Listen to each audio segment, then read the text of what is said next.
Mantannya si Cici ini sebelum dia kepleset dari kamar mandi, yang dia habis nyiramin air, mantan suaminya ini texting dia, ngechat, tapi bahasanya manis banget. Oh. Nggak seperti bahasa-bahasa biasanya selama 4 tahun dia divorce gitu. Karena gue sedihnya apa ya, gue nge-flashback, dia ini orang baik gitu. Jadi gue sorry agak emosional. Gue kebayang kejadian itu kayak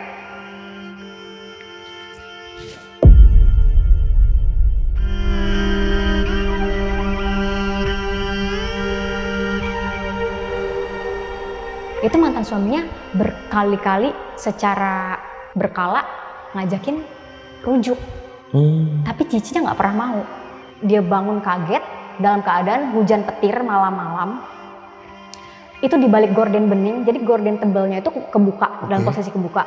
Kebayang dong, gorden yang beningnya itu transparan, tiba-tiba di depan itu hujan-hujan lagi gemuruh, ada mantan suaminya. Terus mantan suaminya dalam keadaan dia bawa kapak lagi kayak gini.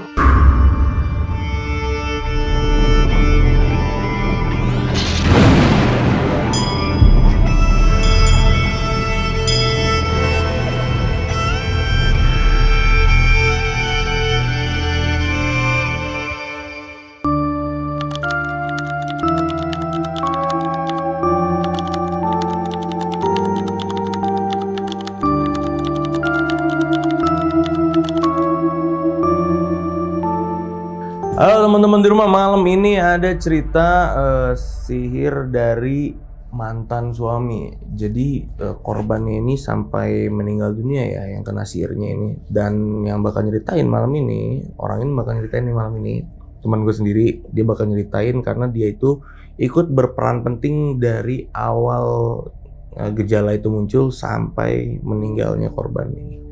Tapi sebelumnya kenalan dulu sama orang di sebelah gue, udah ada Okta. Halo Kak Okta.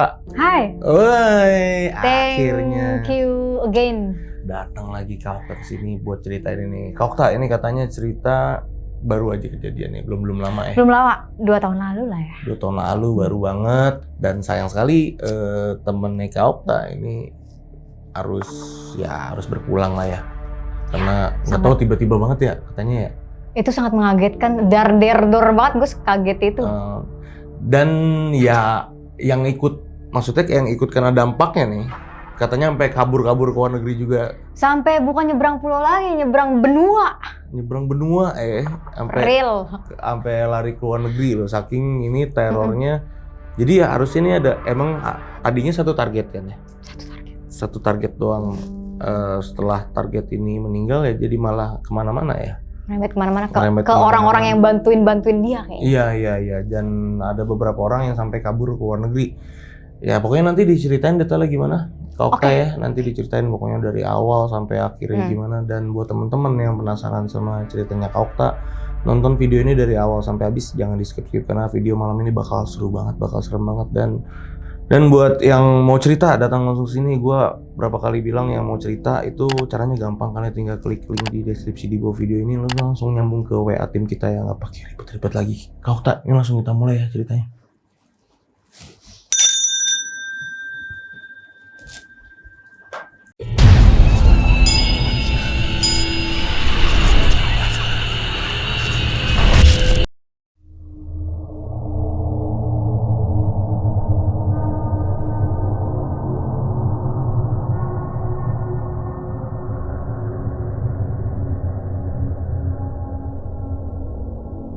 Jadi ceritanya itu berawal di tahun 2023. Gue waktu itu lagi les kursus bahasa Jerman di daerah Jakarta Pusat. Offline kan itu.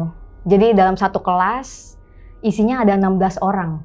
Nah, di 16 orang ini ada satu cewek yang deket banget sama gue. Kita berteman baik gitu.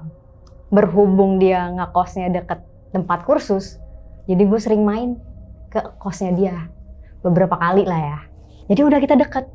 Kalau sama yang lain kan biasanya cuma kayak deket di jam kursus pulang udah. Ini enggak, kita yang main banget di luar jam kursus, kita tetap main nongkrong bareng. Oke.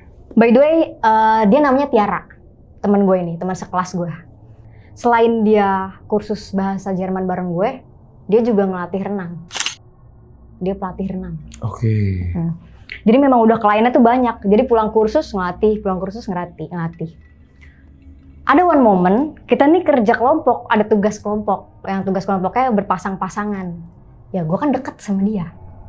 Gue satu kelompok dong sama dia gitu. Tapi masalahnya bentrok nih hari itu. Tugas kan dikumpulin besok. Jadi gue nanya gini hari ini ke tugas kita gimana, Ra? Sementara dia hari itu ada ngajar kursus renang. Terus dia bilang gini, ya udah lu ikut gue aja nganterin gue les renang deh. Nanti pulang gue ngajar, kita kerjain di kosan gue. Ya udah, oke lah. Gue juga kayak ya udah gabut nggak sih, ikut aja gitu. Dia nganterin ngelatih renang. Datanglah kita kutuk ke tempat dia ngajar renang di Bilangan Jakarta Selatan. Oke. Dia ngajar pada hari itu satu murid perempuan umur 7 tahun. Oh dia private gitu ya? Dia private, tapi ada juga yang pakai lembaga. Cuma ada harinya. Cuma hari itu one moment dia ngajar ke anak cewek umur 7 tahun. Oke. Sebenarnya hari itu gue cuma kayak duduk buka laptop doang aja di satu meja pinggiran kolam. Jadi di situ ada mejanya nih 3 table. Yang satu gue lagi duduk, yang satu lagi ada gerombolan anak-anak remaja lain, ada mungkin 3-4 orang. Nah, muridnya si Tiara ini, sebutlah dia namanya Amoy, anak kecil ini. Dia biasa kalau renang tuh dianterin mamanya, gitu. Sebelumnya gue nggak tahu, maksudnya gue tidak mengenal kliennya dia siapa, gue tidak mengenal mamanya kliennya ini siapa, gue cuma nganterin dia, udah, gue buka laptop di pinggiran, gitu. Tiba-tiba ada yang nyamperin gue, dan ternyata itu mamanya Amoy, gue belum tahu kalau itu mamanya Amoy kan. Dia nanya kayak gini, Kak, boleh nggak saya duduk sini? Dia bilang, oh iya duduk aja, gue bilang. Karena kan ada 3 table, yang satu ada gerombolan anak-anak mana, yang table satu lagi kebetulan dia kena sinar matahari panas tuh, hari terik. Jadi mungkin dia milih join sama gue nih, orang ada 4 kursi gitu kan, join aja. Gue belum tahu itu mamanya si Amoy.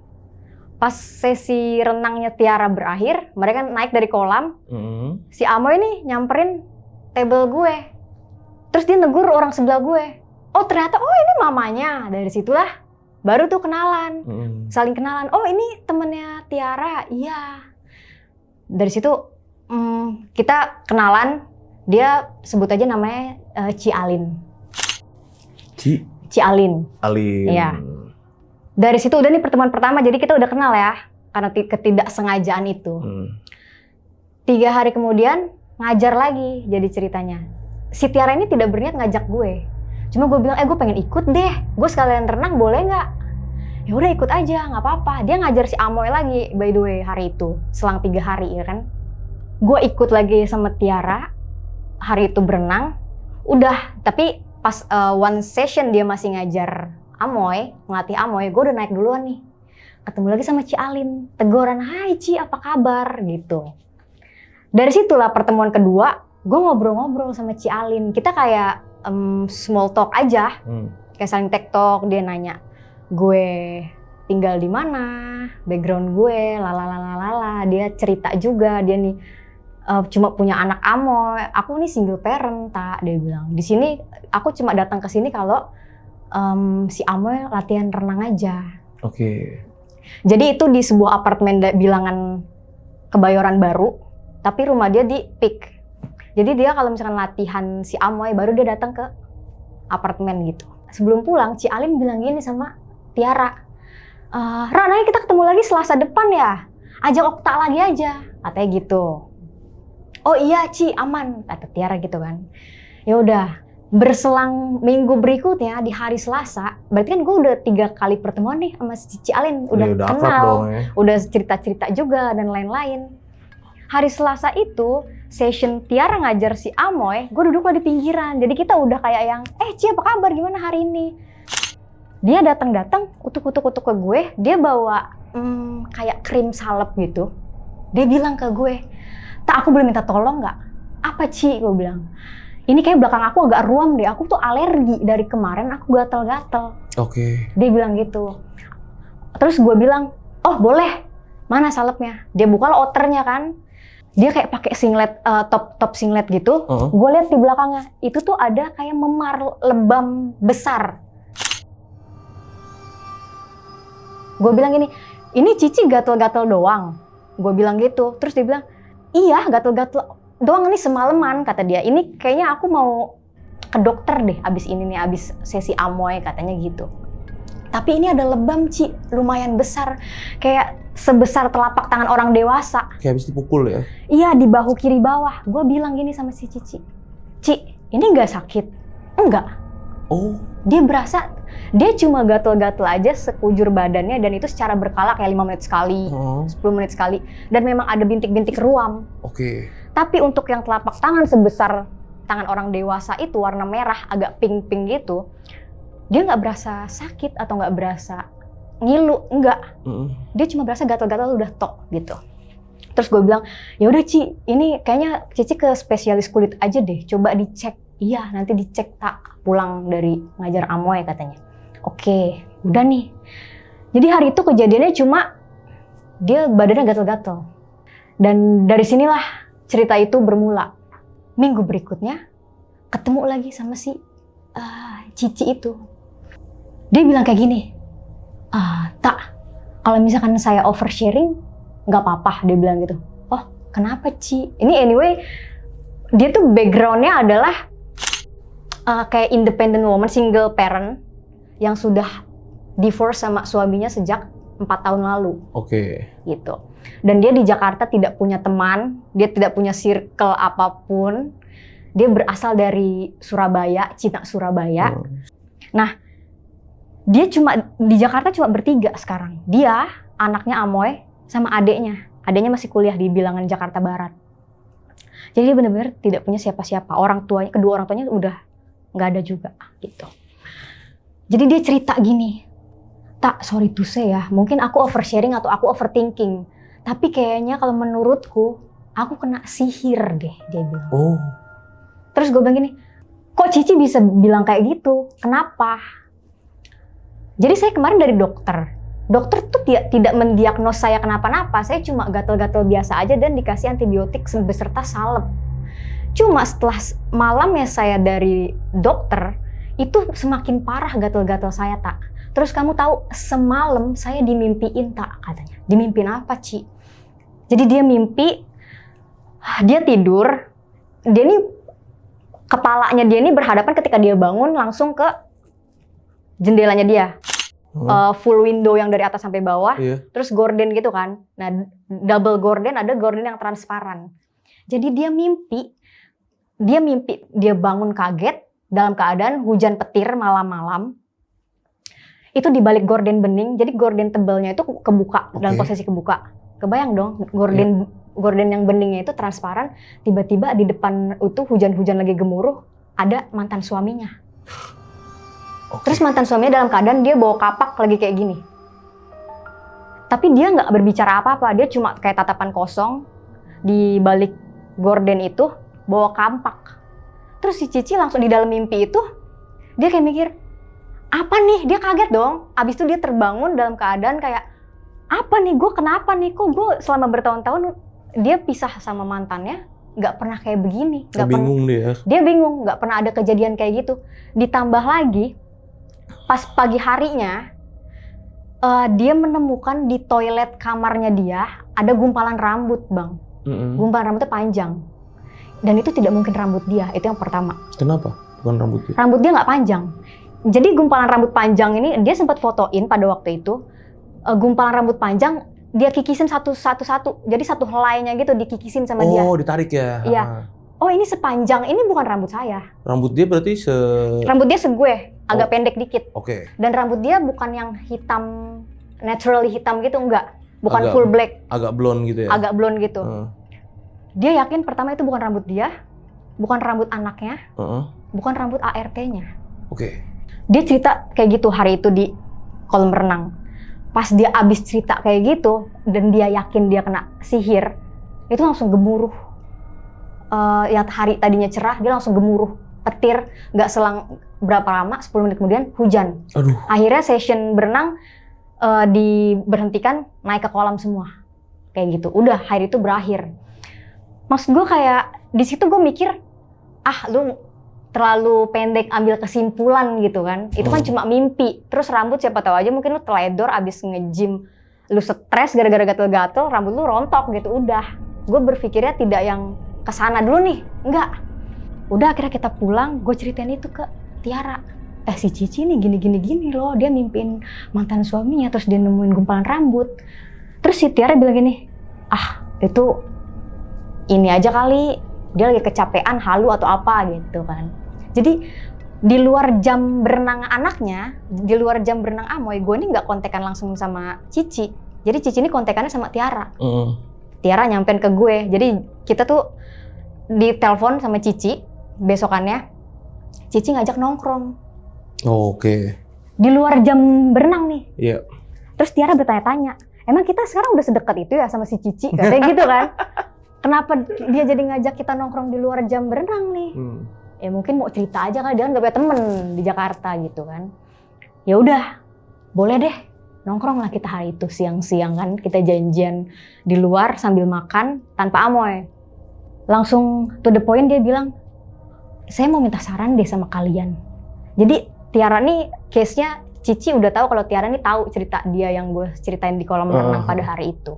Si Cici bilang gini, aduh saya worry deh, saya kayaknya kena sihir beneran. Emang kenapa Ci? Gue bilang kayak gitu sama si Tiara. Terus si Cici bilang gini, saya kena gangguan. Ini gangguannya kalau secara logis, ini tidak mungkin yang kita bisa presentasikan dengan logika. Karena kan dia udah research juga, dia kenapa, apakah dia halu, apakah dia stres, apakah dia kecapean. Ternyata dia tidak menemukan jawabannya. Di saat itu, di siang itu dia cerita, kemarin abis saya gatel-gatel, terus abis saya kemimpian mantan suami saya tuh ke Singapura 2 hari pas weekend. Oke. Jadi dia mau mencari tahu nih, dia sebenarnya penyakitnya medis atau enggak. Oh, sampai ke Singapura loh, gila. Karena dia gatel-gatel ruam, terus udah gitu dia ada gejala kayak perutnya sakit katanya. Ditusuk-tusuk atau apa gitu, dia takutnya amit-amit cancer gitu. Jadi dia worry itu, karena dia mikir, kalau gua nggak ada, Amoy sama siapa? Dan sebelumnya nggak pernah begitu ya si Cialin? Nggak pernah. Jadi society-nya dia nih hidupnya lifestyle-nya nge-gym. Oh, sehat ya. Healthy food banget. Kayak orangnya kalau kita pikir secara real gitu ya, ini orang kayaknya jauh dari penyakit, hidupnya healthy banget. Dia cici-cici early 40, kita aja yang masih muda kayak penyakitan. Dia kayaknya nggak mungkin deh penyakitan orang se-healthy ini. Gitu. Dia bilang dia ke Singapura 2 hari, terus hasil labnya keluar, kurang dari 24 jam terdiagnos tidak ada penyakit apapun. Makanya dia kaget dong, sekelas dokter Singapura nggak bisa ngediagnos dia nih. Ditambah lagi, ketika hari pertama dia mendapatkan yang rambut itu terulang lagi. Kan sebelumnya pernah ada gumpalan rambut nih. Iya. Pas hari itu, pas dia pulang dari Singapura itu, ada lagi gumpalan rambut itu di kamar mandi, letaknya sama persis di hari yang sebelumnya dia menemukan gumpalan rambut. Dia bilang ini udah nggak bener, dibuang sama dia, dibakar. Gumpalan rambut itu di hari pertama. Besoknya dia masih penasaran nih, ada apa ya sebenarnya saya ini? Dia mencoba untuk kayak apa cari orang pinter kali ya, gitu kan. Di hari kedua, hari berikutnya, dia mendapatkan hal yang sama juga bang. Ada gumpalan rambut lagi di toilet rumahnya. Sama seperti kemarin, tapi ditambah nasi. Dia tuh masak nasi ART-nya, masak nasi, tapi pas mereka mau makan, dia sama Amoy mau makan, nasinya basi. Padahal itu baru matang. Itu menurut dia ini udah aneh nih, maksudnya gue dikerjain sampai ke makanan gitu kan. Itu menurut dia kayak, wow ini apa? Surprisingly dia ini tidak pernah terjadi gitu. Abis itu dia memutuskan untuk kayaknya, kalian ada kenal orang pinter nggak sih? Oh, dia nanya. Iya, sebenarnya saya nggak percaya gini-ginian. Terus gue bilang juga dong, saya juga skeptis kayak gitu-gituan Ci. Tapi karena berhubung si Cici ini udah research, udah nggak penasaran sama hasil diagnos dia, terus dia juga yang dibikin sampai perutnya sakit dan segala macam, dia nggak bisa beraktivitas, dia merasa ini lumayan aneh. Terus si Tiara mikir, coba deh nanti dikenalin sama ada nih orang pinter di daerah rumahku. Tiara ini orang Jawa, orang Wonosobo gitu. Tapi si Tiara ini masih skeptis gitu sama kayak gua. Kayak mungkin ini lu cuma kecapean doang kali. Udahlah, akhirnya hari itu berakhir dengan dia cerita gangguan yang itu aja. Besokannya dia telepon. Saya menemukan sesuatu, Ra, di taman depan rumah saya. Apaan lagi, Ci? Nanti saya tunjukin kamu. Kalau misalkan kita pertemuan berikutnya. Ya memang kan lusa pertemuan berenang nih. Sambillah kita ngajar si Amoy. Sambil kita ngobrolin kenapa lagi Ci kemarin. Ternyata si Cici itu nemu ada kain kasa di taman rumahnya. Isinya ada paku 3.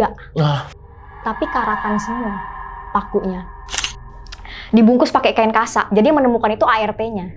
Jadi ART-nya itu kan setiap seminggu 2 kali nyapuin pelataran rumah yang di pik sana. Dia pikir nih apa, sampah atau apa, anything nggak tahu. Ternyata itu bungkusan paku yang isinya 3, pakunya udah karatan semua.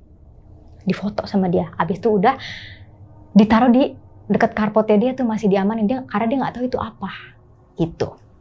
Terus akhirnya dari situ kita memutuskan untuk yang, wah ini udah nggak bener.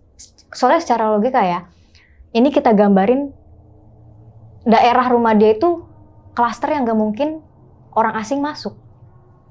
Even driver online aja mau masuk ke daerah perumahan dia harus nunjukin proof orderan sama ninggalin KTP. Mana mungkin bisa orang masuk ke sana gitu. Dan security di sana sudah hafal semua warga-warga yang tinggal di situ dong. Jadi nggak mungkin ada ini orang asing, nggak mungkin ini apa nih. Akhirnya di situ kami percaya, Tiara pun percaya bahwa oh ini udah aneh nih, takutnya ada sesuatu. Akhirnya Tiara ngehubungin keluarganya yang ada di Wonosobo, minta tolonglah ke orang pinter yang ada di sana. Nah, singkat cerita, kita menyusun jadwal nih pada hari itu. Menyiapkan hari kosong selama 3 hari. Amoy nggak dibawa, Amoy dititipin di adiknya si Cialin. Berangkatlah kita naik kereta ke Wonosobo. Jadi sampai di sana, sebelum sampai di sana, bapaknya Tiara bilang kayak gini, nanti sebelum sampai sini, si Cici itu suruh beli telur dulu ya. Tapi yang beli harus Cici. Beli aja 2 butir. Cici yang harus transaksi, nggak boleh orang lain. Oh yaudah oke. Belilah dia telur 2 butir untuk dibawa ke mbah yang orang pinter itu. Udah singkat cerita kita sampai di sana, dianterin sama bapaknya Tiara juga. Sampai di tempat Mbah Karso namanya. Gue di situ tuh masih yang rada-rada abu-abu gitu loh. Sampai detik itu gue nggak percaya.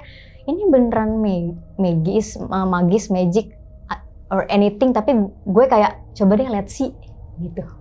Sampai di sana, udah Mbah Karso kayak prolog lah, minta tahu backgroundnya dulu seperti apa. Si Cici ini kenapa, awalnya bisa kayak gini tuh kenapa. Dibacain lah, dilihat dulu tangannya, terus dikasih sama Cici, dikasih telur yang tadi dia beli ke si Mbah Karso. 1 butir tuh pertama diambil sama Mbah Karso. Jadi telurnya itu ditaruh di atas gini, gerabah kecil untuk tatakan telurnya, taruh di atasnya. Terus habis itu dia bacain apa gitu, bacain doa-doa, I don't know. 1 menit dia cuma merem, dia bacain itu telur. Sambil tangannya Cici tuh di samping gerabah itu. Udah abis itu dibacain apa nggak tahu, pas si Mbah Karso ngambil telurnya dari atas gerabah itu, dipecahin sama dia di atas mangkuk. Terus isinya hitam. Terus kita kaget dong. Terus di situ gue bengong. Kayak telur busuk gitu ya? Kayak telur busuk. Ini bener literally hitam. Hitam yang kayak bukan darah juga, bukan apa, tapi ya udah hitam. Jadi gumpalan-gumpalan hitam. Enggak, tidak tercium bau atau apa, anything, enggak. Telur busuk kan bau ya? Biasa aja, tapi dia hitam. Terus gue sama Tiara tatap-tatapan gini. Tadinya gue mikir, ini real atau enggak? Ini gue lagi ada di dunia mana? Kok gue bisa ngeliat dengan mata kepala gue sendiri, itu telur hitam. Apakah mungkin, kita logikanya kita mikir nggak mungkin ini bikinan si Mbah nih, bikinan si Mbah, nggak mungkin. Karena kan telurnya kita yang bawa, dari kita, kecuali dia memang sudah mempersiapkan telur itu. Iya. Tapi kita bawa dari rumah, terus telurnya hitam. karena kita masih shock, kita kaget, dipecahin 1 telur lagi. Karena kita nggak percaya dong, masa ya, oke kalau cuma 1, mungkin aja emang dari warungnya busuk gitu telur kan. Dipecahin lagi 1 lagi. Pas dipecahin, ya hitam lagi isinya. Terus Mbak Karso bilang kayak gini, kamu selama ini nggak punya musuh atau apa gitu, rival bisnis atau pekerjaan atau pertemanan? Cici bilang nggak ada. Oh, yaudah. Terus Mbak Karsonya senyum. Berarti ini orang terdekat. Dah, siapa ya orang terdekat? Lu kan teman nggak punya, orang tua nggak ada, saudara nggak ada, gitu kan. Terus kita bertiga langsung yang, tapi kita nggak mengungkapkan secara lisan ya, kita langsung dalam pikiran kita, mantan suaminya nih kayaknya, gitu. Gue teringat waktu kita nge-flashback waktu di kolam renang, si Cici ini bilang, yang waktu dia mimpi mantan suaminya di mimpinya dia bawa kapak, itu mantan suaminya berkali-kali secara berkala ngajakin rujuk. Tapi Cicinya nggak pernah mau. Karena di dalam kamus dia kalau misalkan perselingkuhan itu udah nggak bisa, cuy. Yeah. Jadi ini udah lu selingkuh, udah ketangkep basah, kita udah divorce, udah hak asuhnya Amoy juga di tangan dia, terus dia minta balik. Dia nggak mau dong si Cici itu. Yeah. Terus dapat mimpi itu, jadi benang merahnya dirunutin 1 persatu, ternyata nyambung. Si Cici juga berpikiran, oh itu kayaknya mantan suami gua, siapa lagi, gitu kan. Nah, udah dari situ cerita sama Mbak Karso. Ada momen juga mereka ngobrol berdua, yang gue sama Tiara nggak tahu ya, mereka berdua ngobrolin apa secara personal. Ini malam atau sore lo waktu? Kita datang ke sana sore. Sore ya? Tapi keluar dari rumahnya Mbak Karso jam 8-an, jam 9 malam. Makanya abis itu kita nginep dulu, besok siangnya baru balik ke Jakarta. Oke. Dan kita pulang, si Amoy pulang dibekelin air. Mbak Karso bilang, nanti sampai Jakarta, kamu taburin air ini sekeliling rumahmu, terutama di tempat yang kamu nemuin itu paku yang dibungkus pakai kasa. Paku yang dipakai kasa juga dibawa, itu kan dibawa sama Ci Amoy ke Wonosobo. Itu dikasih ke Mbah Karso. Jadi udah, abis kita pulang nih, kita balik ke Jakarta siang, sampai di Jakarta malam hari. Pulang nih ke rumah masing-masing ya kan. Udah dalam keadaan capek, udah dalam keadaan bismillah, semoga ini nggak terjadi yang gimana-gimana. Si Cici pulang ke rumahnya, Tiara balik ke kos, gue balik ke Depok. Besok siangnya, jadi besok siangnya udah belum ada kabar-kabaran lagi, belum ada jadwal renang lagi si Amoy. Jumat siang, si Tiara spam call gue, dia nelpon, dia gerabak-gerubuk, tak lu ke kosan gue sekarang. Kalau perlu lu bawa baju-baju lu nginep di sini, dia bilang kayak gitu. Kenapa lu tiba-tiba, ngapain gue bawa baju lu? Gue mau cerita bahwa lu datang ke sini. Datanglah gue dari Depok ke kosannya dia. Sampai kosannya, gue tanya gini sama Tiara, kenapa lu geruduk-geruduk gue, nyuruh gue kesini siang-siang? Gue dimimpiin semalam kan gue nyampe sini langsung tepar, dia bilang. Terus gue direp-rep dari pagi, tak? Jadi Tiara bilang gini, gue direp-rep dari pagi. Gue sempat melek, gue sempat ngeliat handphone di sebelah kanan gue, itu tuh masih jam 8 pagi. Itu masih pagi, tapi gue nggak bisa bangun. Jadi badan gue ketahan, gue teriak nggak bisa, gue nggak punya tenaga untuk pegang handphone. Dalam seumur hidup gue nggak pernah kerep-rep. Dan gue baru tahu itu ternyata namanya rep-rep, dia bilang gitu kan. Dia sempat yang nggak bisa ngapa-ngapain, dia nggak tahu, mungkin dia hilang ingatan atau gimana, atau tertidur lagi. Dia tiba-tiba bangun udah jam 1 siang. Makanya dia nelpon gue, suruh gue datang ke kosan dia.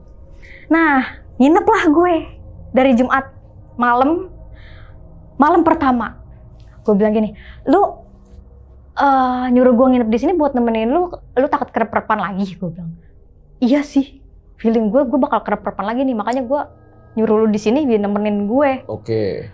Terus lu nyuruh kita rep-repan bareng apa gimana sih?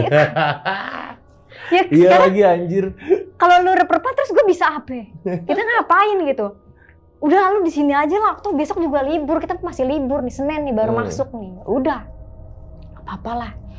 Jadi malam itu kita chill, gue nggak ada pikiran gimana-gimana. Ya paling lu bunga tidur lu aja reperpan karena kecapean. Malamnya kita nge-chill di kamar, snacking, Netflix-an malam. Jadi gue gambarin kosannya si Tiara ini kan kasur nih, depan TV, jendela sama pintu sebelah kanan kasur. Oke. Jeda meja sama lemari. Jadi gambaran kosannya Tiara ini, window-nya dari atas sampai bawah. Yang gorden tebel gitu, terus depannya langsung balkon. Oke, balkon kamarnya dia. Iya, balkon itu teras sebenarnya. Di depan kamar dia kan ada kursi, ada meja, dan teras. Teras ini adalah akses penghuni kos lalu lalang. Koridor, tapi langsung outdoor depannya. Malam itu sekitar jam 10-an malam kita masih nonton drakor, Netflix-an berdua. Entah kenapa di situ ada kejadian yang ini first time nih, gue kan beberapa kali pernah nginep di kosan Tiara.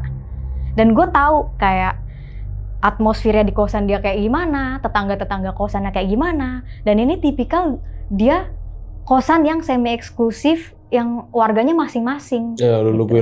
Lulu gue. Dan orang lalu lalang di balkon buat akses itu keluar masuk, lewat-lewat, kita nggak kelihatan ke dalam. Walaupun itu gordennya, lampu balkon dinyalain atau dimatiin nggak ngaruh ke dalam, jadi nggak akan ada, kita nggak akan ada tahu orang bisa lewat gitu loh. Orang lewat nggak kelihatan, kita paling tapak kakinya nih. Pas kita lagi chill nonton Netflix, itu ada yang lewat gini Bang Gilang, set hitam, tapi bukan orang jalan, jadi sekelebatan set. Oh, cepet. Lu tau nggak sih kayak orang naik skateboard yang lewat, kalau orang tapak kaki kan tuk gitu kan? Iya. Ini nggak ada jejak langkah kaki, bayangan hitam seret lewat. Nah, gue bilang gini sama Tiara, bukannya kosan lu ini nggak kelihatan siluet orang lewat ya? Kan kita sama-sama notice nih, seret ada yang lewat, karena notice kelihatan banget gitu di ekor mata. Iya, emang iya. Jadi orang lewat, mau orang lari-lari, mau orang dancing di depan balkon, kita nggak akan kelihatan siluetnya nggak ke dalam. Bayangannya nggak masuk. Bayangannya nggak masuk ke dalam. Saking penasaran ya, gue bilang, coba deh lu tunggu sini. Gue ke depan balkon nih, gue bilang, gue lewat ya. Lu lihat siluet gue nggak? Akhirnya gue keluar nih, Tiara di dalam. Gue lewat bang di koridornya dia, lewat. Terus gue masuk lagi ke dalam. Lu lihat siluet gue nggak? Nggak. Anjir, berarti tadi itu bukan di luar dong. Sekarang logikanya kita juga notice kali orang lewat atau enggak gitu. Atau kalaupun dia manusia, orang lewat ada wujudnya, siluetnya nggak ke dalam cuy. Gitu. Gue barusan ngetes aja, siluetnya nggak ke dalam. Ini ada lewat gitu ya. Akhirnya kita kayak yang, wah, kita malam ini diganggu nih kayaknya nih Lu jangan ngomong gitu tak? Dia bilang, gimana dong? Ya mau gimana? Udah tidur aja deh. Gue bilang. Berarti bayangan tadi bisa jadi di dalam ya, di dalam ruangan itu ya? Wah, gue nggak notice ke situ lagi. Mungkin ya? Ya iya dong, kan kata lu dari luar nggak masuk ke dalam logikanya. Iya. Tapi lu ngelihat kan? Iya, temaram dari luar tuh nggak mungkin masuk dalam. Ya berarti itu di dalam dong lewatnya. Tapi dia bayangan dari gorden. Lu tau nggak sih bias siluet sesuatu dari balik gorden? Ya bukan bayangan di dalam ruangan. Lu nggak ngetes, lu jalan di samping hording? Enggak ke situ sih, gue lewatnya depan balkon aja. Kan bisa jadi dari lampu kamar dalam, lu nyalain lampu nggak? Gue nyalain lampu, kan masih jam 10 malam. Bisa jadi bias dari... Pertanyaan gue itu siapa? Kan gue berdua doang sama Tiara. Iya, makanya itu berarti bayangan dari dalam ruangan. Nah, udah, gue ingat kejadian itu merinding jadi ya kan. Terus di situ Tiara makin menjadi. Gue nih tipikal orang yang skeptis, tidak pemberani, tapi tidak penakut juga gitu. Jadi kejadian malam itu gue anggapnya kayak takut-takut berani juga nih gue. Gue mau ninggalin Tiara pulang ke Depok, tapi gue kasihan sama dia gitu kan. Takutnya ada gangguan di malam apa gimana. Udahlah kita chill aja lah malam ini. Tidur. Tidak terjadi apa-apa nih, udah sampai besokannya. Sampai besokannya kita hangout. Cici belum ada kabar. Udah sampai malam kedua nih ceritanya. Itu bayangan siluet belum ada. Gue nih dalam batin gue nungguin nih. Timingnya sama kayak semalam, sekitar jam 10-an. Kayaknya Tiara juga ngebatin pada saat itu. Kita juga nungguin, ada lagi nggak ya? Apa kemarin tuh cuma kita kecapean doang aja, halu berdua nih. Jam 10 malam, lu tau ada gangguan lagi. Tapi gangguannya bukan siluet cuy. Atau ada yang gedor-gedor kamar kita. Duduk. Orang usil mana tetangga kosan, itu jam 10:30. Duduk. Tiara udah yang, aduh nggak bisa nih kayak gini cuy. Itu orang bukan tak. Logikanya sih, nggak mungkin orang kayaknya. Masa kita digangguin sampai sejauh ini? Gue ngechat, ini Ci Alin kayak gini juga nggak ya? Kita langsung menyangkut pautkan kejadian-kejadian rentetan yang kita pulang dari si Mbah itu. Karena si Mbah sebelum kita pulang, si Mbah nih bilang gini, nanti jangan kaget ya kalau ada jump scare apa gitu. Ada sesuatu yang apa gitu, itu kayak mungkin gangguan sedikit, tapi saya coba pantau dari sini, kata si Mbah Karso. Akhirnya kita mencoba untuk positive thinking malam itu. Udahlah, semoga berakhir nih malam ini gitu kan. Toh kita chat Ci Alin, gak dibales. Kenapa? Gak tahu, masih centang 2 aja gitu, gak dibales. Selang mungkin setengah jam, kita udah prepare tidur nih, udah yang ganti baju tidur, udah yang skincarean, tinggal mau naik kasur, tinggal matiin lampu. Lo tau, ada yang gedor lagi. Tapi gedorannya bukan duk kayak tadi yang pertama, enggak. Gedorannya duk. Terus gue udah bilang dalam hati gue, ini udah bukan yang orang nih, ini pasti mistisan nih. 3 kali berarti ya? Duk. 9 kali. Duk. Nah, duk. Iya. Terus gue capek nih, maksudnya kan gue capek ya. Gue sebel banget kok kenapa ada kayak gini-ginian nih. Tapi gue takut, tapi gue penasaran, tapi gue sebel. Dari dalam kamar, kan Tiara nge-freeze nih. Tak, itu apaan lagi ya tak? Kata dia. Gue bilang kayak gini dari dalam kamar. Woi, lu kalau setan, lu kan bisa masuk tembus, kenapa lu gedor-gedor? Gue bilang gitu dari dalam kamar. Tapi gue abis ngomong kayak gitu, gue diem nge-freeze. Apa yang bakal terjadi nih, Ra? Jadi rencana gue sama Tiara, ini kalau misalkan terjadi lagi nih kayak begini, kita buka kamar aja, kita kabur ke hotel. Gue rencananya begitu sama Tiara. Open room. Tapi udah habis itu berhenti. Pas gue bilang, lu kan kalau setan lu bisa masuk aja, kenapa lu gedor-gedor gitu kan, orang mau istirahat gitu loh. Udah habis itu dia berhenti, nggak ada lagi suara. Tapi secara nggak langsung lu ngasih ide nggak sih ke dia? Bisa jadi, jangan-jangan dia langsung masuk aja gitu kan, sesuai perintah gua. Iya. Tapi kan gua nggak tahu apa yang terjadi. Tapi di situ berhenti, udah malam itu. Tapi Tiara masih bertanya-tanya, kok Ci Alin slow respon ya? Terus gue bilang gini, lu positif deh, ini kan jam 11:30. Tidur itu kan ya? Udah tidur bro, jam segini dia nggak mungkin melek itu orang. Iyalah ya, semoga besok dia ngabarin gitu kan. Udah, pas udah besoknya gue nggak tahu apa yang terjadi karena Seninnya Minggu malam gue pulang. Itu even sampai malam ya, Minggu malam Ci Alin belum bales chatnya Tiara. Itu udah overtime 24 jam ya. Kita cuma bisa berdoa semoga Ci Alin ini baik-baik aja. Besoknya mungkin dia akan ngabarin karena Selasanya kan kurs jadwalnya si Amoy renang nih. Gitu. Pas hari Selasanya, ketemu lah nih hari Selasa, gue nganterin si Tiara lagi ngajar, pulang kursus bahasa, gue nganterin Tiara ngajar si Amoy. Karena gue juga pengen tahu nih kenapa nih si Ci Alin gak ada kabar dari kemarin. Dia ngabarin cuma Selasa pagi, confirm kalau iya nanti latihan ya, sekalian ada yang mau saya ceritain. Oh, dia cuma gitu doang ya? Dia cuma kayak gitu doang aja ngechat ke Tiara. Makanya kita hari itu excited banget nih. Akan ada cerita apa nih si Ci Alin gitu. Jadi pas Selasa siang itu, kita nih begibah di pinggiran kolam. Gue, Tiara, Ci Alin. Jadi Ci Alin saking excitednya dia bilang gini, boleh nggak hari ini kita nggak usah ngajar Amoy? Kamu nggak usah ngajar Amoy. Ada yang mau saya ceritain, dia bilang. Oh ya udah, terus Amoy dibiarkan aja dia berenang exercise sendiri. Karena kan dia juga emang udah lumayan expert juga. Lu berenang aja udah Moy, di situ yang di bagian anak-anak gitu. Jadi si Tiara tidak ngajar Amoy hari itu. Kita begibah lah di pinggiran kolam pada hari itu. Ci, kita punya cerita nih Ci, kemarin pas pulang dari Wonosobo. Iya, saya juga ada cerita. Terus si Tiara langsung motong, Cici kenapa nggak balas chat saya dari kemarin? Terus ya udah ini makanya saya mau ceritain. Saya nggak sempat pegang HP. Jadi gue sama Tiara menceritakan kisah kita yang gangguan di kos dari hari pertama sampai hari kedua yang digedor-gedor. Terus giliran lah si Cici ini bercerita ke kita tentang apa yang terjadi selama pulang dari Wonosobo. Dia nggak ada kabar. Kita kan sampai Jakarta kan malam ya. Udah dong malam itu kan kita pulang masing-masing ke rumah masing-masing, kita istirahat. Besok paginya bangun tidur, si Cici ini nyiramin air yang dari si Mbah. Oke. Dia siramin pokoknya depan rumah dia, samping carport, sampai samping pagar, taman belakang itu disiramin semua sama dia. Udah, dia pikir, oh udah nih, tidak akan terjadi apa-apa. Hari itu dia habis siramin itu air, terus badan dia menggigil. Dia nggak tahu kenapa, badan dia tiba-tiba nggak enak, dia mau makan siang, mual, nggak jadi makan. Dia berpikir dia mandi lah hari itu. Dia mau mandi, pas abis mandi dia kepleset di kamar mandi, dia jatuh. Aduh. Tapi untung tidak terjadi yang terlalu fatal gitu. Dia cuma langsung ke dokter, cek ortopedi dan lain-lain dan segala macam. Emang kayak orang lebay banget gitu gak sih? Cicipik beda emang nih. Kalau kita kan kepleset gubrak, aduh selewok lagi ya udah biarin aja. Harga sembuh sendiri. Dia cerita dia langsung ke ortopedi ya. Karena dia se-anxious itu. Maksudnya kayak masa gue ujuk-ujuk tiba-tiba jatuh di kamar mandi gue sendiri, terus udah sakitnya bukan main. Dia cek ternyata dia tidak kenapa-napa pada hari itu.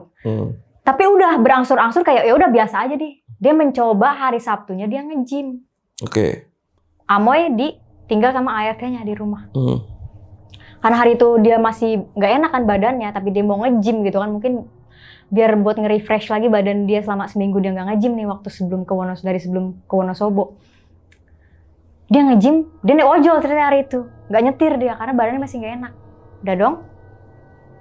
Dari sore sampai malam. Nah, ada kejadiannya adalah ART-nya ini ngelihat dia pulang jam 7:30 malam. Dalam keadaan si Cici tiba-tiba pulang gak ngetok pintu, gak salam, gak nengokin si Amoy. Dia langsung ke dapur, ke meja makan, berdiri sebentar. Dia sempet kayak yang notice ada ART-nya mungkin, tapi dia langsung masuk ke kamar. Biasanya kan dia kalau pulang kayak say hi dulu, nanya, Amoy udah makan belum? Kamu udah makan belum? Apa gitu, basa-basi lah ya. Ini nggak ada satu patah kata pun. Tapi mungkin si ART-nya ini berpikiran bahwa, oh ya udah, mungkin si Cici capek, abis nge-gym gitu kan. Setelah sekian lama beberapa hari ini udah nggak nge-gym lagi, masih nggak enak badannya, langsung masuk kamar. Udah dong, si ART-nya siap-siap mau nidurin Amoy, udah beres makan malam juga. ART-nya mau bersih-bersih, mau masuk kamar juga, udah mau tidur. Dia ngecek-ngecek pintu, udah dikunci segala macem. Dia mau tidur, setengah jam kemudian dia baru mau terlelap. Itu ada yang ngebel pintu. Dipikir sama ART-nya ini tamunya Ci Alin, gitu kan. Oh ya udah ditungguin lah sampai 30 detik, ternyata dia ngebel lagi. Berarti kan belum dibukain pintu dong. Iya. Jalanlah ke depan ART-nya untuk ngelihat siapa. Ternyata Ci Alin.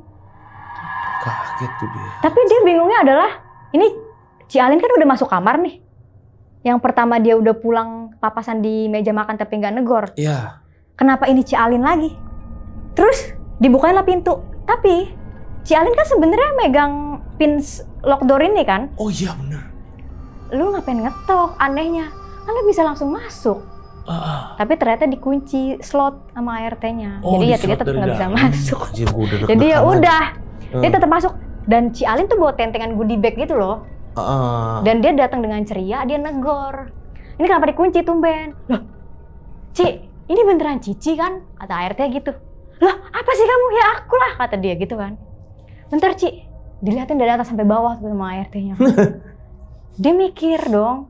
Jadi pada saat itu Ci Alin mempresentasikan, ART-nya ini kebingungan. Lu kenapa? Nah ini gue pulang. ART-nya bilang gini, bentar Cici tunggu sini ya. Dia lari ujuk-ujuk ke kamar si Ci Alin. Dibuka pintu kamar Ci Alin. Kosong. Gak ada Ci Alin. Oke. Terus dia lagi ke depan gini, ini Ci Alin beneran kan? Apa sih kamu nih? Lah saya lah pulang ini. Mana si Amoy udah tidur apa belum? Gitu kan. Dia bawa goodie bag dengan ceria. Barulah si ART-nya ini sadar, oh ini Ci Alin beneran nih.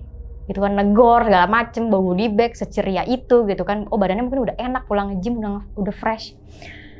Terus ternyata si ART-nya ini ya udah pada malam itu Ci Alin berpikir ART-nya ngelihat dia yang bukan dia.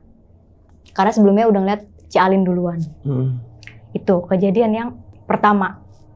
Terus besokan paginya nyapu nih ART.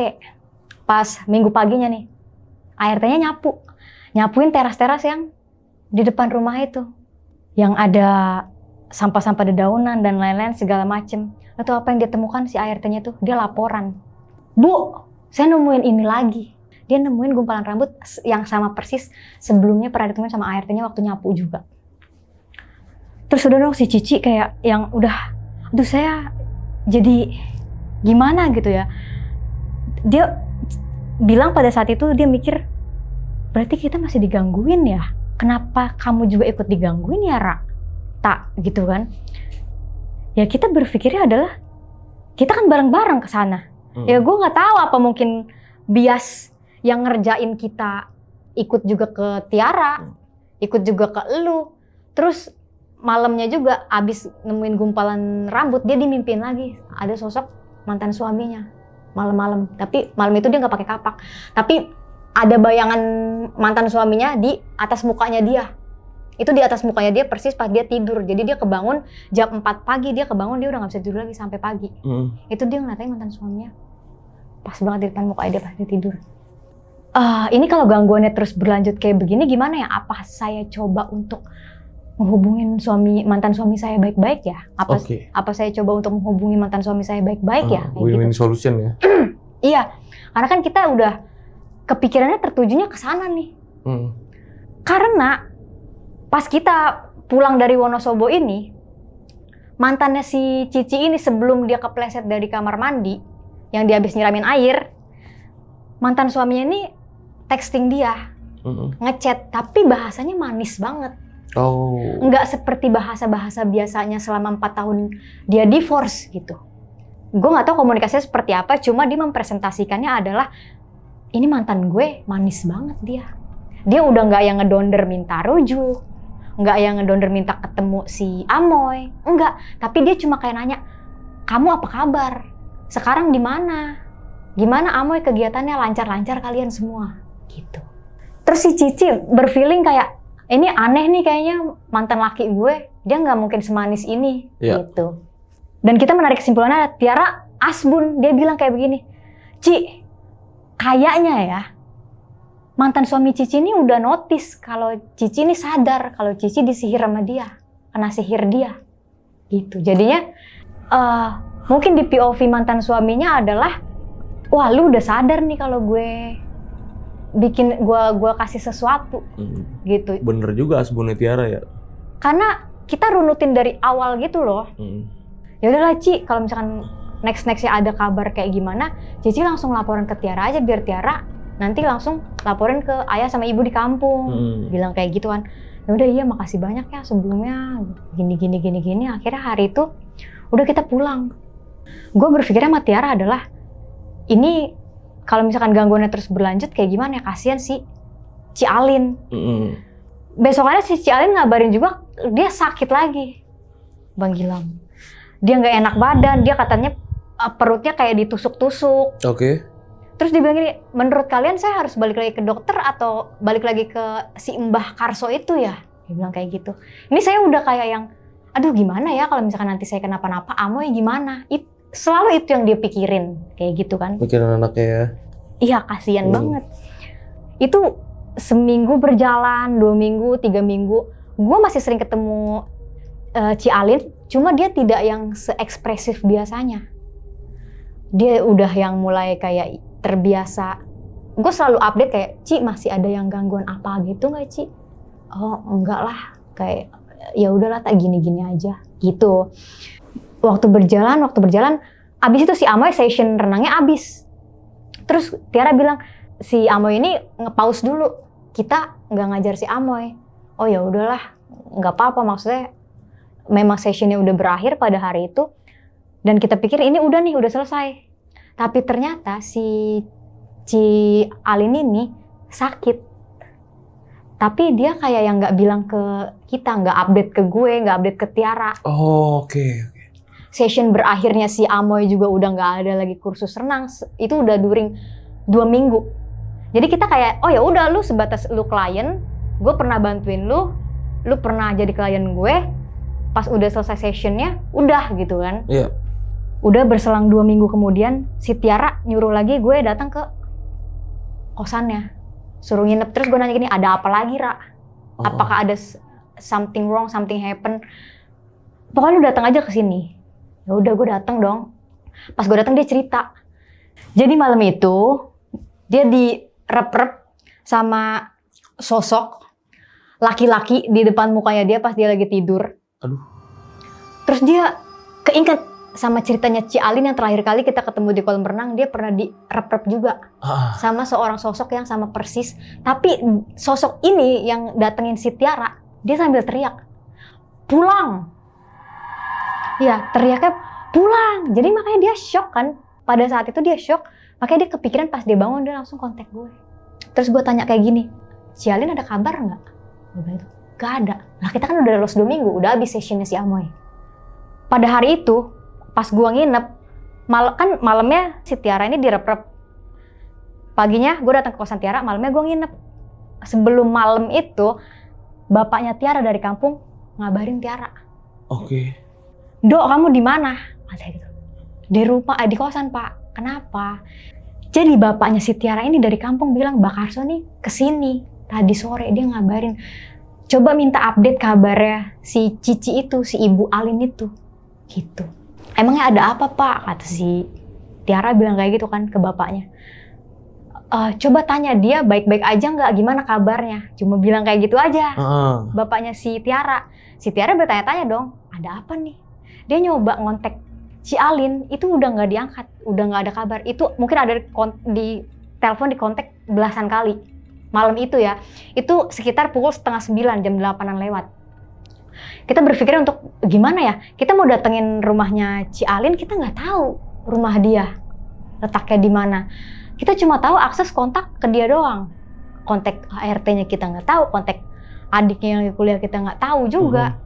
Terus pas udah nih kita tidur, kan gue nginep di kosannya si Tiara kan, udah kita tidur, pas besokannya kita pagi-pagi jam 10 pagi kita dapat kabar dari WA-nya Ci Alin, tapi itu yang ngechat adeknya Ci Alin, ngasih kabar kayak broadcast message gitu kayaknya.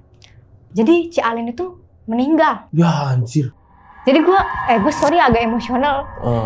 Gue kebayang kejadian itu kayak, kok meninggal tuh? jadi dia meninggal. Jadi itu yang ngabarin broadcast itu adeknya. Dia meninggal kena serangan jantung. Gue sama Tiara kaget dong. Kan gue gak punya nomor Ci Alin kan, jadi apa-apa tuh ngabarin ke Tiara. Terus kita pagi-pagi jam 10 pagi dapat kabar, ini bercanda apa enggak? Kita pagi-pagi langsung meluncur. Kan dikabarin, kita nanya rumah duka ya di mana? Kita langsung datang dong ke rumah duka. Iya. Kita bener-bener kaget menghilang. Terus 2 minggu gak ada kabar, akhirnya kita ketemu sama adeknya.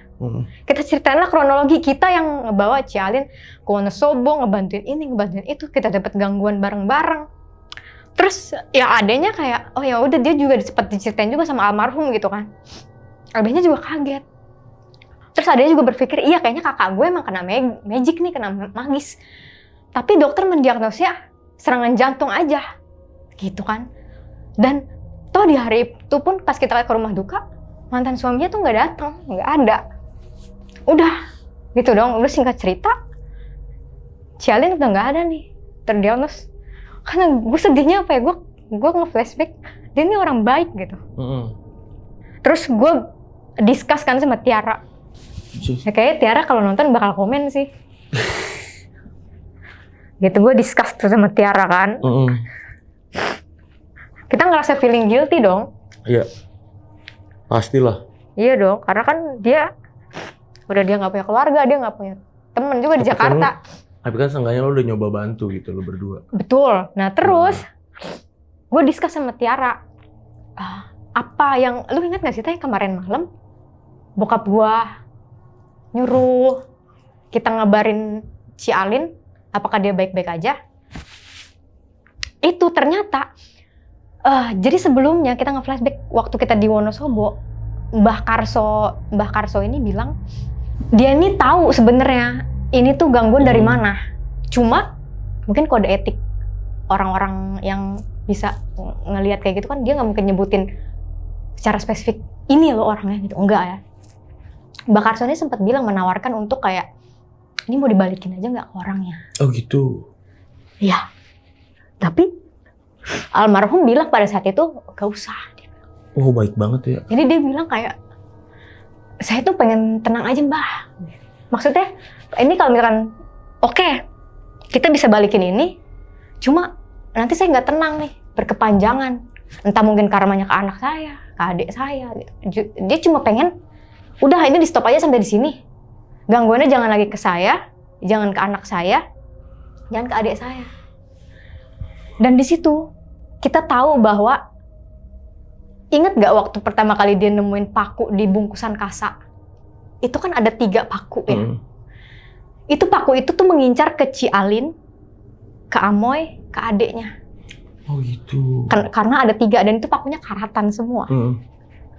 Udah, jadi gue nge-flashback sama Tiara, kita inget bahwa Mbah Karso pernah menawarkan untuk mau dibalikin aja nggak ini yang sihir-sihiran ini. Gak percaya atau enggak, tapi ini kalau misalnya lu bilang lu mau dibalikin, gue balikin gitu. Cuma kan Cialin bilang nggak usah, stop aja sampai di sini. Dia nggak mau nanti karmanya ke anaknya atau ke adiknya gitu kan. Udah, yang penting saya mau hidup tenang. Ini kalaupun ini betul-betul magis, di stop aja, diberhentiin. Bikin orang itu sadar siapapun dia. Walaupun kita YTTA, kita udah tahu nih orangnya siapa. Gitu. Udah, emang tuh orang baik banget sih Bang Gilang. Maksudnya kita tuh kenalnya singkat ya, kayak nggak sampai 4 bulanan lah selama Amoy ini kursus renang, tapi orangnya baik gitu, kayak humble, kayak yang loyal. Tiap pertemuan renang ya, FYI dia tiap pertemuan latihan renang, dia tuh selalu bawain kayak kue keranjang lah, buah, oleh-oleh dari mana gitu. Orangnya baik sekali, orang pun dia baik sekali. Terus ya udah kita shock aja di hari itu pas di rumah duka. Pastilah. Semua langsung dar-der-dor gitu loh. Udah, kita mencoba berdamai. Sudah. Akhirnya Tiara tukeran kontak lah sama adiknya almarhum. Kita sudah mencoba berdamai dari situ, berjalanlah 2 minggu kemudian, 3 minggu kemudian, kita pikir udah selesai nih, ya kan? Ternyata dengan kepergiannya Cialin belum selesai sampai di situ. Anjir. Ini kayak beneran magic deh, beneran magis gitu. Jadi gangguan itu masih berlanjut ke Tiara.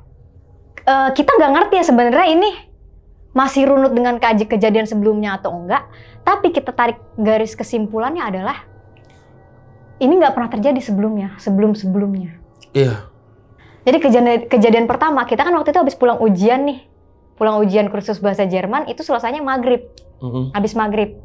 Pulanglah kita ke kosan. Ya gue pulang ke Depok, Tiara balik ke kosannya. Gitu kan. Pas Tiara balik ke kosannya, dia mau angkat jemuran ceritanya. Jadi jemuran dia ini ada di lantai 2 dekat dapur yang semi balkon. Oke. Dia angkat jemur. Jadi dia niatnya angkat jemuran dulu, baru dia mau masuk ke kamar. Gitu kan. Habis dia angkat jemuran, udah dia jalan tutuk lewat depan balkon kamarnya nih. Baru mau masuk ke dalam kamarnya, itu ada suara. Dia baru mau masuk kamar, baru mau buka pintu, ada suara. Dan itu jelas banget, itu bukan samar, itu jelas di telinganya dia. Dia langsung bulu kuduk, bahu kirinya merinding, buka kamar, langsung masuk ke kamar. Dia saat itu langsung nelfon gue. Tak, gue diketawain, ada suara ketawa pas gue lagi angkat jemuran. Gue masih di jalan, gue masih di kereta, tau nggak? Gue masih di kereta, belum sampai rumah. Dia udah cerita begitu. Terus dia bilang gini, lu nginep dong kosan gue. Nginep lu, gue bilang nggak bisa nih, gue nggak bisa kalau hari ini, besok deh. Gue bilang gitu. Karena kan hari itu kita ujian dari pagi sampai malam. Gue nggak ada preparing bawa baju, bawa apa, lalalala. Gue bilang besok aja ya, lagian gue udah di kereta. Besok beneran gue janji gue nginep kosan lu. Gue bilang kayak gitu. Udah pas besokannya, gue nggak jadi nginep kosan dia. Maksudnya kayak, oh ya udahlah, lu cuma diketawain doang, kayak gangguan kecil aja gitu loh. Gue nggak jadi nginep di kosan dia. Habis ujian kita nih libur. Kita libur, besokannya dia ini berencana untuk ketemu temen gue di daerah Pacific Place, naik motoran. Udah dia ketemu sama temennya, udah pulang lalala ceria lagi. Dia lupa sama kejadian semalam nih, udah nggak yang nyuruh gue nginep kosannya dia lagi. Dia nggak ada kabar soalnya. Ternyata malam itu dia nggak ada kabar. Dia pulang dari Pacific Place, dia naik motor, dia kecelakaan. Aduh anjir. Jadi semua dari paha ke lutut sebelah kirinya dia luka. Ya, growak dong. Growak. Anjir. langsung dibawa ke IGD. Gue nggak tahu gimana ceritanya. Gue bilang kayak itu posisinya agak gerimis. Gue bilang gini, gue mau nyamperin dia ke Menteng, tapi posisi gerimis. Terus udah gitu jam 8:30 malam. Gue pikir besok aja deh gue ke kosan dia gitu kan. Akhirnya udah dia pulang dari IGD, dia pulanglah ke kosannya, dia bed rest dong. Dia bed rest selama 4 hari. Terus gue menawarkan diri nih besokannya, lu mau gak gue temenin? Kata dia nggak usah tak, nggak apa-apa gue bed rest kok. Dia bilang, lu serius kalau mau gue nginep, nggak usah. Dia cuma bilang kayak gitu doang. Dia cuma ceritanya, kemudian ya minggu berikutnya pas kita mau masuk lagi kursus lagi di batch berikutnya, dia baru cerita ke gue. Itu selama 4 hari dia bed rest, itu ada kejadian berunut-runut, tapi dia ngerasa sungkan buat hubungin gue, takut ngerepotin gue gitu. Jadi dia ya udah gue bed rest aja, gue sakit juga, gue takut nyusahin, jadi gue pikir gue sendiri aja deh di kosan gitu. Dia kan bed rest nih dalam keadaan lutut kirinya luka nih sampai sekaki-kaki sebelah kiri dia luka. Jadi dia udah di kasur aja selama itu, cuma textingan sama gue terus gitu. Gue nggak nemenin pada saat itu karena dia nggak mau ditemenin. Tapi dia update ke gue setiap hari, setiap malam, itu pokoknya di atas jam habis ba'da maghrib. Di balkon depan kosannya dia kan ada 2 tempat duduk sama meja. Terus orang lalu lalang penghuni kos ya. Dia selalu mendengar setiap malam itu ada orang ngobrol. Ada orang berdiskusi, ada orang berbincang. Pokoknya ada interaksi. Orang ngobrol gimana sih kayak di public space gitu loh. Riuh-riuh orang ngobrol. Dia dengar dari dalam. Tapi dia nggak berani keluar. Dan dia berpikirnya adalah, gue 2 tahun ngekos di sini, nggak pernah ada riuh-riuh orang ngobrol. Dan dia yakin 100% itu bukan orang. Bukan manusia? Iya dong. Karena lu mau ngapain penghuni kos nih ngobrol di depan kamar gua? Ngapain? Gitu kan. Jadi udah di situ dia mikir kayak, aduh kok gue masih kayak dibayang-bayangin gangguan gitu. Itu selama 4 hari. 4 hari tidak ada kejadian, dia recovery dan lain-lain segala macem. Pas malam sebelum besok dia ketemu sama gue, jadi dia ceritanya mencoba untuk mandi nih. Dia kan 4 hari nggak mandi, cuma kayak lap-lap doang apa segala macem kayak gitu. Hari kelima, dia mencoba mandi untuk jalan ke kamar mandi, terus habis itu dia mandi lap-lap badan dan segala macem. Itu first time dia kayak bebersih seluruh badan. Dia balik ke kamar mandi, oh pintunya ada yang digabruk. Anjir. Pintu kamar mandi. Kalau kena angin itu nggak mungkin. Karena pintu kamar mandinya bukan pintu kamar mandi yang plastik kena angin ngiuk gitu, enggak. Aluminium enggak ya? Enggak. Pintu kamar mandi kayu. Ah, ya berat dong. Jadi engselnya harus kayak gini loh. Iya, iya. Nah, jadi bruk gitu. Dia langsung gitu dong. Itu dia cerita ke gua. Aduh, tak, gue masih gangguin deh. Dia yang sayes dong. Aduh, tak, gue masih digangguin deh. Kok kayak gini ya? Ini kenapa ya? Ada hubungannya gak ya sama Cialin? Gue besokannya gue datang ke kosannya sebelum kita datang kursus lagi bimbel pada hari itu batch berikutnya. Dia bilang ini, apa gue telepon orang tua gue ya di kampung? Gitu kan. Konsul lah dia. Dia cerita, dia curhat sama bapaknya, dia curhat sama ibunya. Terus dia nyuruh juga si Mbah Karso ini datang ke rumahnya dia untuk menceritakan via telepon. Kayak gitu-gitu. Kayaknya kamu harus mandi bebersih deh, Dek. Kamu bisa nggak kalau misalkan pulang ke sini dulu? Atau pilihan lainnya gini, kamu nyebrang laut dulu. Jadi dia pergi untuk buang sial sisa-sisa sihirnya almarhum. Ngilangin jejak. Lu pergi dulu keluar pulau, nyebrang laut. Pernah denger gue. Itu kan kita percaya nggak percaya ya. Gue bilang ini masuk akal nggak masuk akal nih, tapi coba aja. Karena berhubung itu timingnya tepat, kita kan habis ujian nih bahasa Jerman. Dia langsung apply Ausbildung, dapat Betrag segala macam, wawancara kerja untuk berangkat ke Jerman, timingnya pas. Lu bisa nih 3 minggu lagi caps berangkat ke Jerman karena kita udah dapat sertifikat lulus. Akhirnya dia wawancara, dia bilang gini, Pak, Bu, apakah aku coba aja ke Jerman sekarang langsung ya? Karena kan ini udah turun nih sertifikat, udah dapat lulus gitu kan. Terus bapak ibunya bilang, ya udah kalau memang itu yang terbaik. Jadi dia coba nge-apply visa dan segala macam. Gue bilang gini juga, jadi kita sepakat udah rak lu caps dari Indo. Toh ini juga kesempatan yang bagus. Ini ada good offering gitu, lu keluar dari sini. Siapa tahu nanti di sana semuanya sudah berakhir. Lu notice nggak sih gue nggak pernah diganggu? Iya. Ya kan? Iya, aneh banget. Kenapa cuma Tiara yang diganggu? Gue nggak diganggu, gue sama sekali diganggu. Gue pulang ke Depok atau mungkin udah beda alam kali ya Depok sama. Jadi gue tuh tidak pernah mendapat gangguan sama sekali bang. Gue cuma kayak partisipan aja. Iya dong.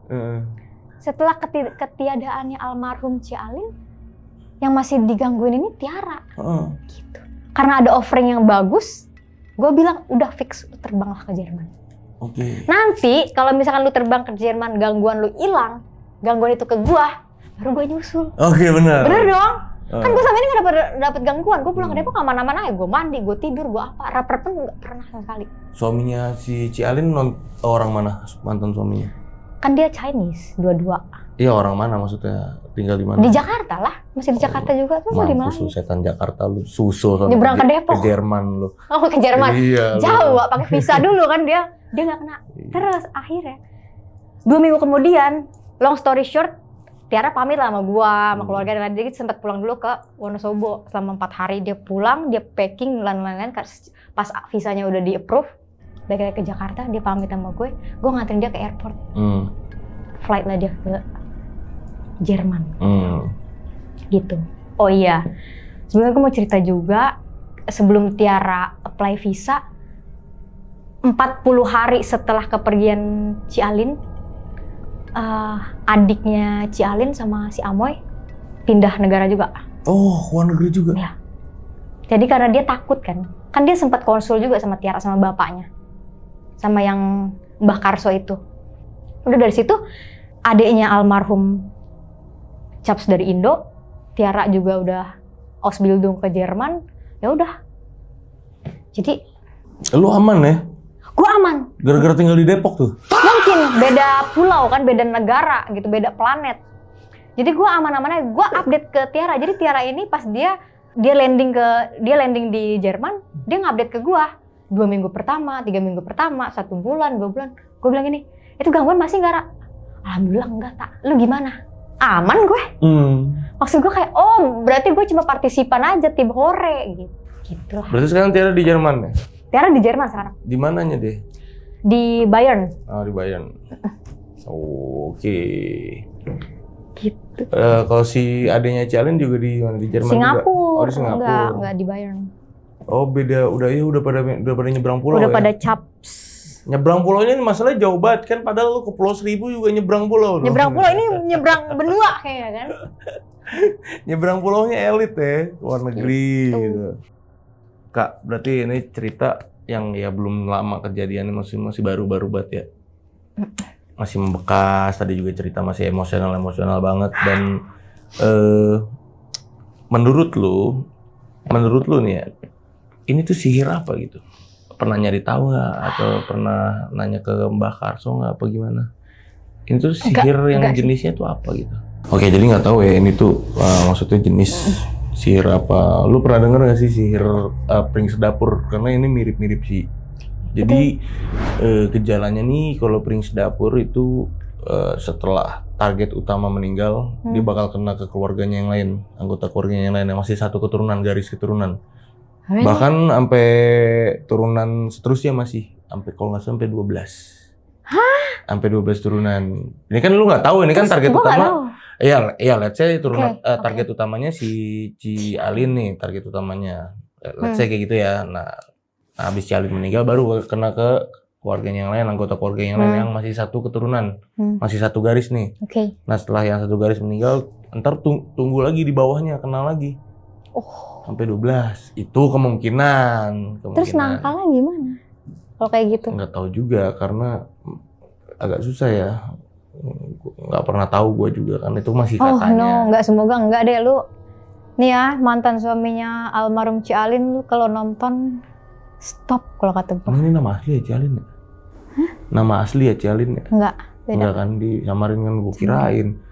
Ya dia pasti tahu lah ciri-cirinya, anak 1 umur 7 tahun 2023, punya adik tuh kuliah di Untar, sekarang dia caps ke Singapura. Rumahnya di Pik 2 Springfield.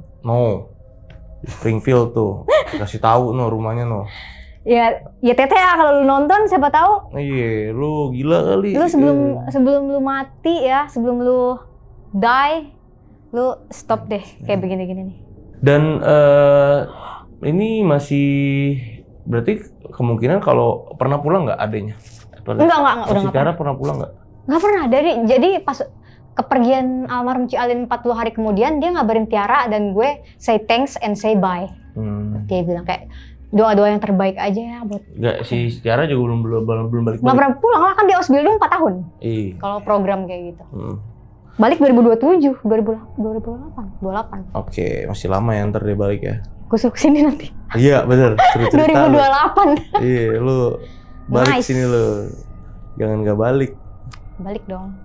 Dan ini cerita lu udah lengkap semua. Ya kalau teman-teman mau berspekulasi atau mau ngasih tahu ini tuh sihir apa, gue juga nggak tahu ya kan sihir apa.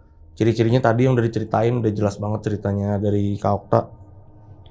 Ada paku 3 dan lain-lain. Gangguannya kayak gitu udah tiba-tiba meninggal. Ya kita juga nggak tahu ya apa itu ya. Jadi nggak bisa. Oh ini tuh nggak bisa, nggak tahu. Jadi nggak apa-apa kalau ini mungkin ini bang ya udah tulis aja di kolom komentar ya, kita kan biar baca juga. Iya. Ntar kita cari tahu oh ternyata ini. Ya pokoknya yang udah nonton video ini dari awal sampai habis, gimana pendapat kalian tulis di kolom komentar, pokoknya jangan nggak nulis.